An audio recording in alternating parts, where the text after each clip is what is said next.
Do you remember the excitement of fleeing the family nest and living independently for the first time? Well, thanks to the rising cost of living and the ongoing rental crisis, more young Aussies than ever are putting their steps towards adulthood on hold and choosing to live in the family home. Well, actually, they have no choice. Yeah, but coexisting in harmony can be a challenge. So what can families do to master multi-generational living? And how can parents kindly, gently nudge their adult children out of the house when that time is right? To help us break it all down, we welcome leadership expert Dr. Donovan. Hello, Dr. Paul. Hello, lovely to see you again. It can be tricky to live in harmony at the best of times. What are some of the biggest causes of conflict between parents and we're calling them children, but young adults when they're still at home? And there lies the challenge, that children, young adults idea we have in our head. Because some of our young adults are still behaving like they were 15. So they're living at home, 22-year-olds, 25-year-olds, but they're still living at home like they were 15. But the parents, the older adults in the household, have a changing set of expectations. And so with that changing set of expectations comes frustration and irritation, and then you've got conflict right there between the two. And conflict's never good. What can parents do to keep the peace at home? And parents have been trying to do this now at this point for 20, 25 years, but we're doing it again. It's a whole new set of rules. The goalposts have shifted. That's so well put. Yeah, the goalposts have shifted because it's no longer our responsibility to try and make this person happy or even to make it a harmonious scenario at home. It is our goal to change the way we operate and live together. We need new agreements, we need new conversations, we need a different relationship. We're going to have to talk about what's the basis for your living here. What agreements do you have? And so, the first thing you'll do is define the issues that you do have. So you'd list them together. So, for instance, how do you contribute to the house cleanliness? You know, how do you contribute to finances? How do you contribute to cooking? Whatever it is. And you have a conversation about that.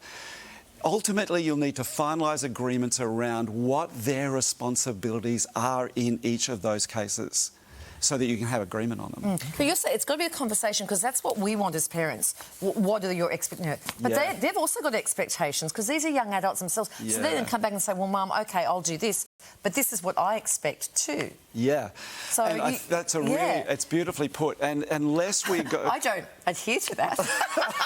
But I hear that should be a two-way conversation. Yeah. Well, you've heard from reasonable people that that's what should happen. Yeah. In the best case scenario, you'd have a conversation as you would with any other adult solving a problem. You'd say, here are my needs, what are your needs, and then how can we progress holding both those needs in mind? So you say house rules are essential. Give us some tips on how we get grown-up children to respect this agreement. Okay.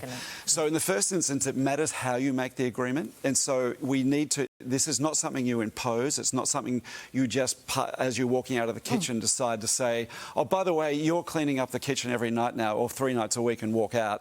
It actually needs a dedicated conversation. So how you start them and how you make these decisions really matters. And so they need to find voice in that process.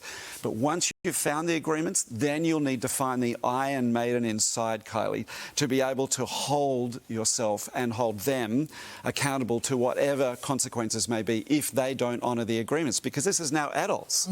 If we want a relationship with one another, we need to honour our agreements we have with one another. And one day, if not then, they're going to be in a job where if they don't hold their agreements with the boss is going to say, you're behaving yourself out of here.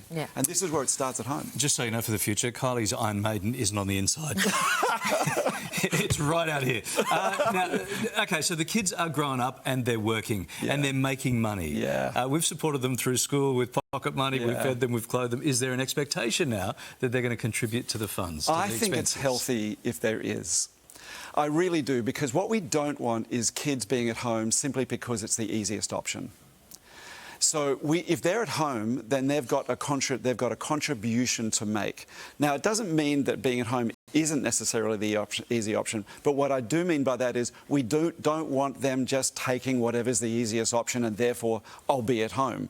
They're at home, they've got a mission. What are they doing? Are they saving for something? Are they studying for something? They're developing energy to move out and achieve, and that is the place at home. They're doing that. They're not just there because Mum looks after me. It's easy here. and I get my, meals cooked in my house. Although, my bedroom how about cleaned uni? up. Because a lot of kids are at uni. That's a kind of a tricky space, although most of them do have part-time jobs. They do have part-time jobs. Yeah. I myself, one of the things we developed at household is we said, you're either earning or you're learning. So when they're at university earning, I didn't have agreements around rent. Yeah. But if they were at home working, I did. Sure. And then we toggled it. One of our kids started to study just part-time, had 1 or 2 subjects. So we said, okay, you can pay a little bit. And so that was the way we toggled it. Things can go sour if kids overstay their welcome. We've all seen this. What's important to note that the right time has come. How do we know? It's when they're 45. I certainly hope not. I mean, we have a scenario where we as adults, and I put myself in this category, as a generation, we've been putting ourselves in the position as I will do whatever I can to stop my kids feeling pain. And I want to help them. I want to do what I can for them. The truth is there comes a point where we need to support them to leave, even if we know it will be tough for them.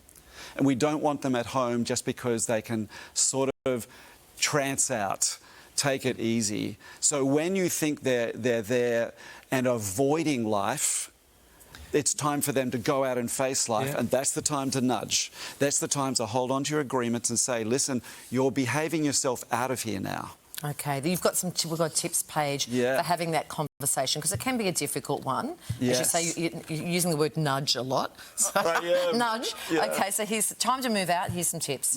Make a transition plan. So once that's agreed, and by the way, I understand that your young adult may not agree with you about this, but ultimately you are the caller here. Even though you're both adults, you're the owner and parent in that home, so you do have to own up to having authority to make that decision.